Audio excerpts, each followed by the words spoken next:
नमस्कार, मैं M of learning में आपका स्वागत करती हूँ।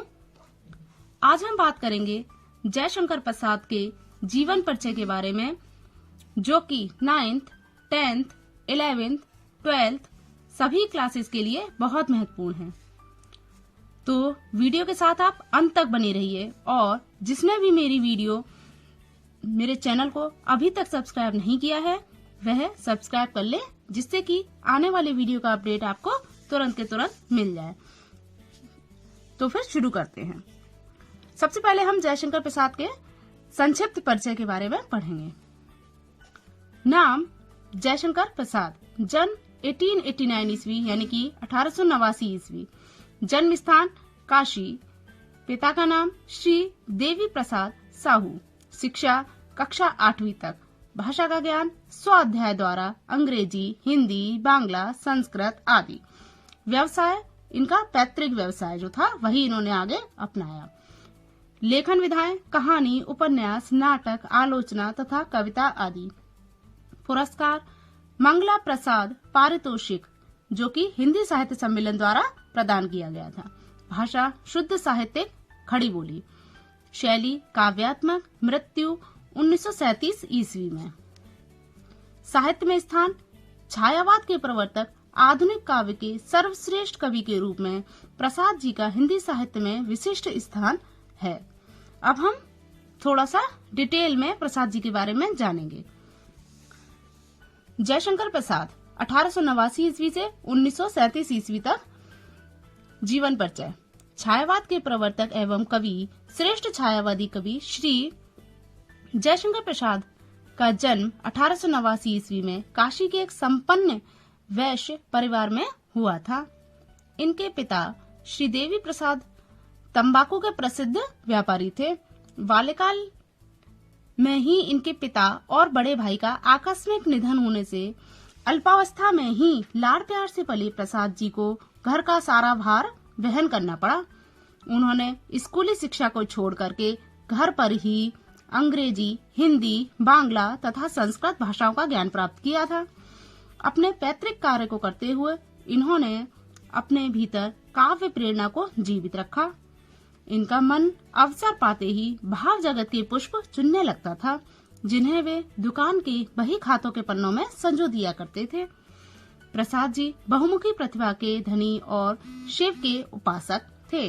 यह आधुनिक हिंदी काव्य के सर्वश्रेष्ठ कवि थे। इन्होंने अपनी कविताओं में सूक्ष्म अनुभूतियों का रहस्यवादी चित्रण प्रारंभ किया, जो इनके काव्य की प्रमुख विशेषता है।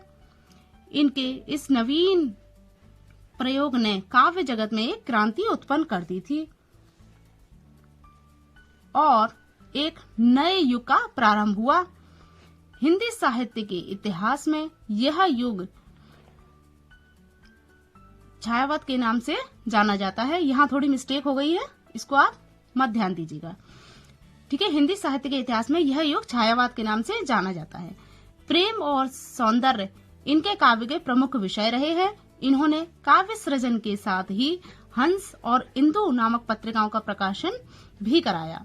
कामायनी पर इनको हिंदी साहित्य सम्मेलन की तरफ से मंगला प्रसाद पारितोषिक प्रदान किया गया था। अत्यधिक श्रम और जीवन के अंतिम दिनों में राज्य अक्षमा से पीड़ित रहने के कारण 15 नवंबर 1937 ईस्वी की अल्पायु में प्रसाद जी का स्वर्गवास हो गया था। इनकी कृतियां, अब हम इनकी कृतियां देखेंगे। प्रसाद जी ने 27 कृतियों की रचना की थी, जिसमें से प्रमुख काव्य कृतियां निम्नलिखित हैं। काव्य संग्रह कामायनी, चित्राधार, लहर, झरना इनके काव्य संग्रह थे।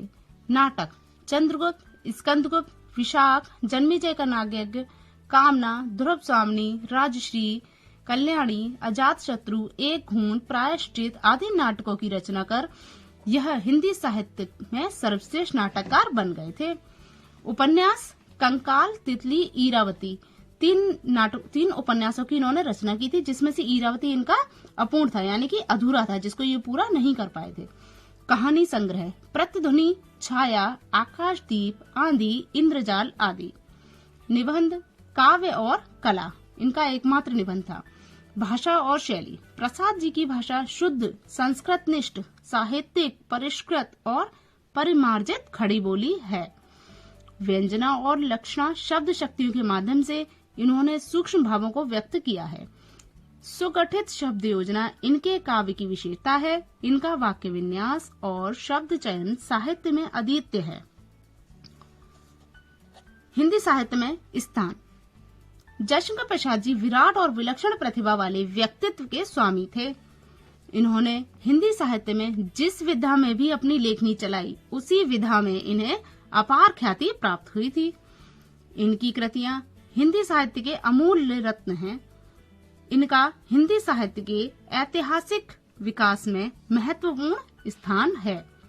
कविता को सूक्ष्मता, सौंदर्यता और रमणीयता के शिखर पर पहुंचाने वाले प्रसाद जी का हिंदी साहित्य जगत में सम्मानित और विशिष्ट स्थान है।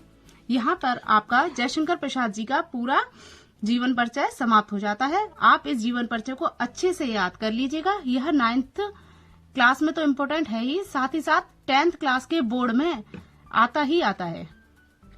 बाकी 9th, 10th, 11th, 12th सभी क्लासेस के लिए ये मोस्ट इम्पोर्टेंट होता है। अगर यह वीडियो आपको अच्छी लगी है तो आप एम ऑफ लर्निंग चैनल को सब्सक्राइब करिए, लाइक करिए और शेयर करिए। धन्यवाद। अब हम मिलते हैं अपनी अगली वीडियो में।